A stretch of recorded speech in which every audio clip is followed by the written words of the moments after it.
20, verses 1 to 18, to start at least. John chapter 1 to 18. Early on Sunday morning, while it was still dark, Mary Magdelene came to the tomb, found that the stone had been rolled away from the entrance. She ran and found Simon Peter and the other disciple, the one whom Jesus loved. She said, "They have taken the Lord's body out of the tomb, and we don't know where they have put him." Peter and the other disciple started out for the tomb. They were both running, but the other disciple outran Peter and reached the tomb first. He stooped and looked in and saw the linen wrappings laying there, but didn't go in. Then Simon Peter arrived and went inside. He also noted the linen wrappings lying there, while the cloth that had covered Jesus' head was folded up and lying apart from the other wrappings. Then the disciple who had reached the tomb first also went in. He saw and believed. For until then, they hadn't understood the scriptures that said that Jesus must rise from the dead.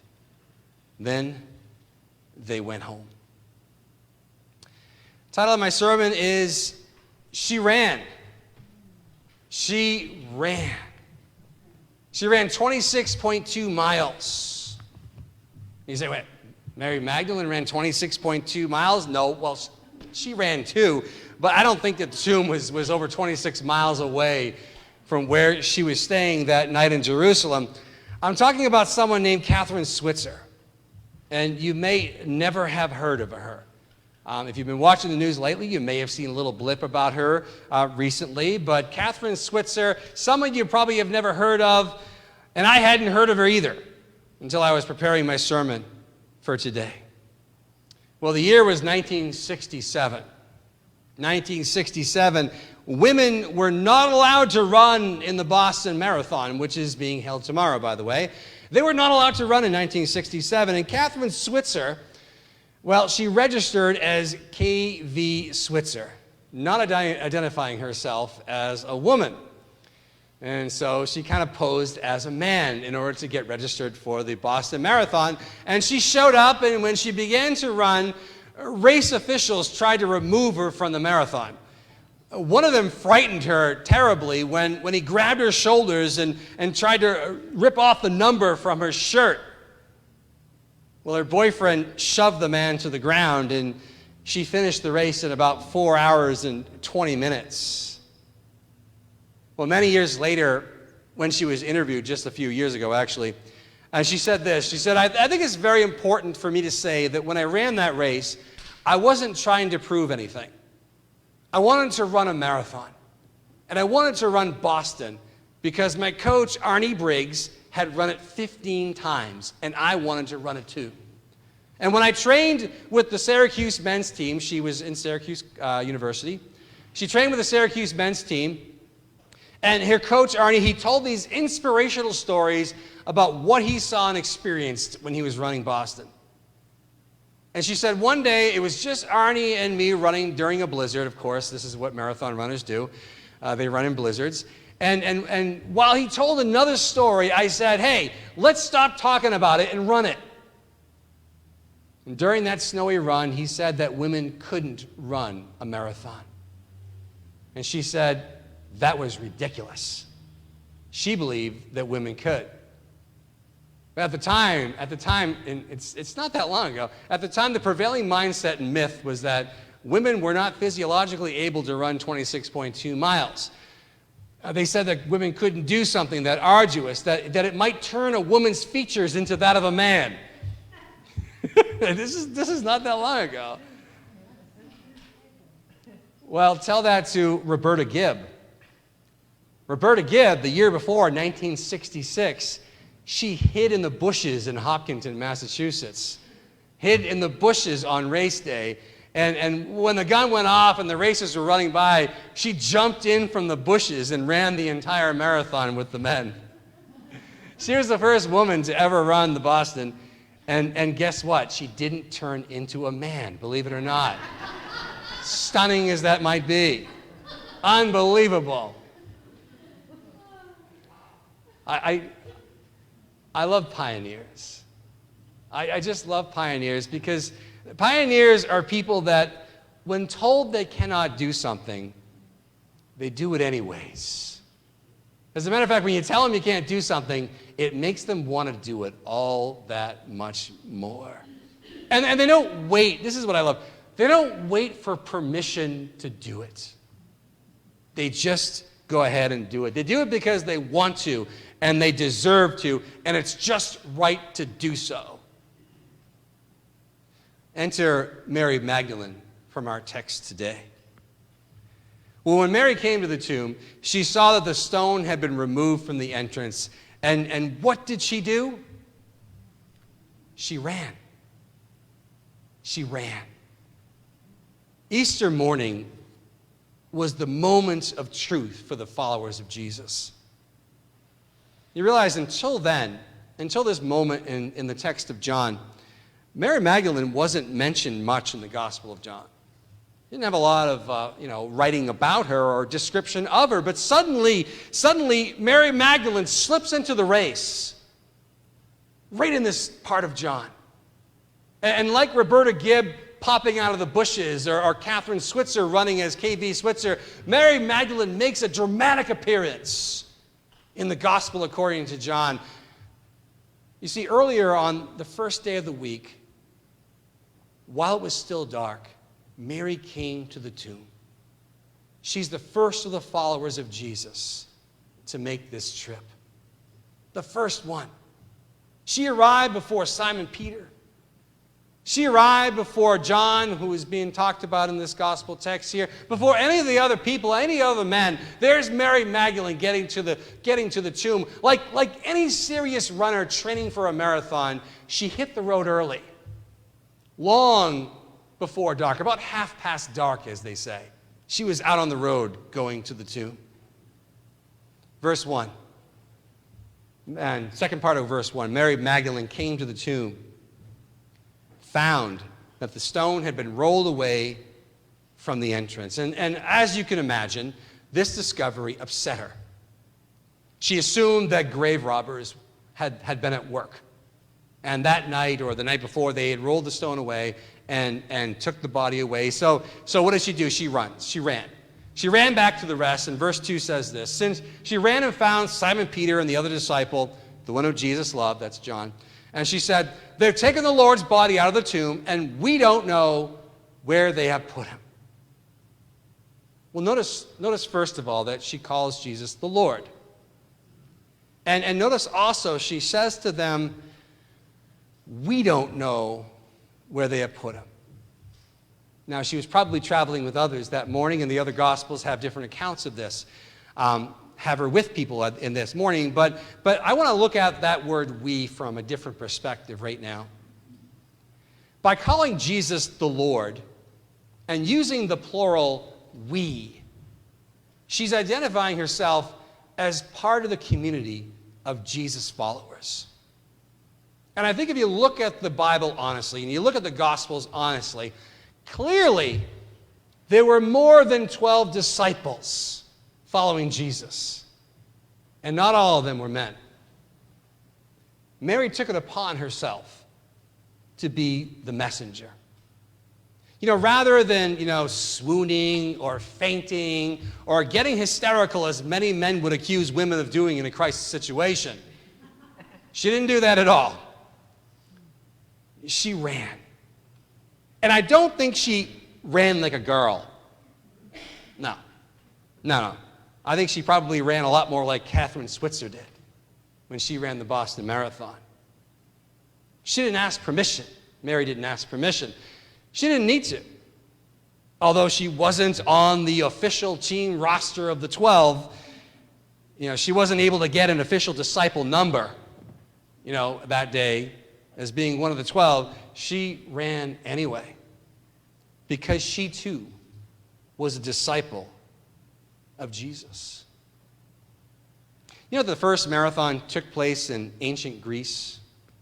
That's where it comes from. And today, thousands and thousands of people run in marathons all over the world for sport and personal achievement. But the original marathon runner, well, he met with a tragic end at the end of his marathon. The first marathon actually took place at the Battle of Marathon, which is a town in Greece. It was the seat of an ancient battle during the legendary the Greco-Persian Wars. You probably remember those from way back in history class, and if you don't, well, they happened before Christ's time. And if it weren't for the bravery of one messenger, the results of that war probably would have been much, much different. Ultimately, the underdog, the Greeks, were victorious. And it was all because of the heroic acts of the messenger Phidippus. Phidippus. What he did and the message that he was able to bring changed the tide of the war. You see, after the Greek army defeated the Persian army in the Battle of Marathon, the army's commander told his messenger to send word back to Athens that the Persians were running and heading on their way to Athens because they thought that they could deal a devastating blow to Athens while they were unprepared. They had lost the battle there, but they were going to regroup and hit them right in Athens. So the army commander said, okay, Phidippus, get going, get on your way to Athens right now. And he was told to run the distance between Marathon and Athens as fast as he possibly could. And it's approximately the distance of a modern-day marathon. Well, even though he was depleted by the journey, and you can imagine he ran as fast as he could, he managed to deliver the message that the Persians were on their way. And the Athenians were able to prepare for war, which meant that the Persians completely lost the element of surprise. And Athens won that battle. And ancient Greece went on their way to win that war. Well, unfortunately, Phidippus, his life was cut short. He died shortly after he delivered his message, but he was hailed as a hero because of what he did and the bravery he showed and the work that he did to deliver that all-important message. Well, Mary, in our text today, she ran with a message to the others. Peter and John heard that message first. And the two men, they took Mary seriously, and they responded to her by running to the tomb themselves. Mary followed along with them, obviously. They ran together. But at one point, John pulls ahead and reaches the tomb first. And John peers in and sees the linen wrappings, but he doesn't go in. Verse 6. Then Simon Peter arrived and went inside. He also noticed the linen wrappings lying there. And while the cloth that had covered Jesus' head was folded up and lying apart from the other wrappings. You know, it's strange. They assumed that the tomb had been robbed of the body, but what grave robber would take the time to roll up a cloth and fold it up and carefully lay it aside? It was no grave robbery. Verse 8, then the disciple who had reached the tomb first also went in, and he saw and believed. He heard Mary's story, and he believed her. He saw the empty tomb and the folded cloth, and he believed. Tomorrow, there will be action on the road between Hopkinton, Massachusetts, and Boston. The Boston Marathon will be run, involving tens of thousands of runners, and none of them will be hiding in the bushes pretending to be men. That's safe to say, hopefully not at least. Because exactly 50 years ago today, 50 years ago on this day, April 17th, 1972, it was the day that the Boston Marathon allowed women to compete for the first time officially. Nina Kushik, probably butchered her name, but sorry, Nina. Nina Kushik emerged from the field to win the women's race 50 years ago. And all 8 female runners completed the 26.2187575 mile course, because that's officially the distance of a marathon. 26.2187575. That's important to have all those extra numbers on the end there. And it all happened because people like Katherine Switzer believed. You know, the 2021 winner last year, 2021 women's winner last year, Diana, and I cannot pronounce her name, Kipyuki. Diana Kipyuki, she ran the marathon in 2 hours and 24 minutes. And you know, it's only about 15 minutes behind the men. And she didn't turn into a man. And that's again, another wonderful thing. It's a great story. You know, when it comes to our faith in what we believe in, so many of us, I think, are hiding in the bushes. Or we're pretending to be someone that we're not.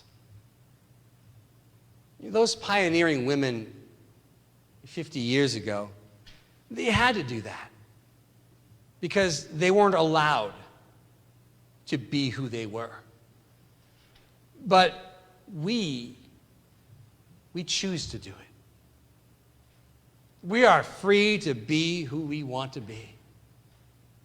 We live in the greatest place on earth. God has blessed us so much that we can live our faith out anywhere and everywhere because that's where we live. But so often we find ourselves hiding in the bushes or writing down some other name like, oh, that's not me.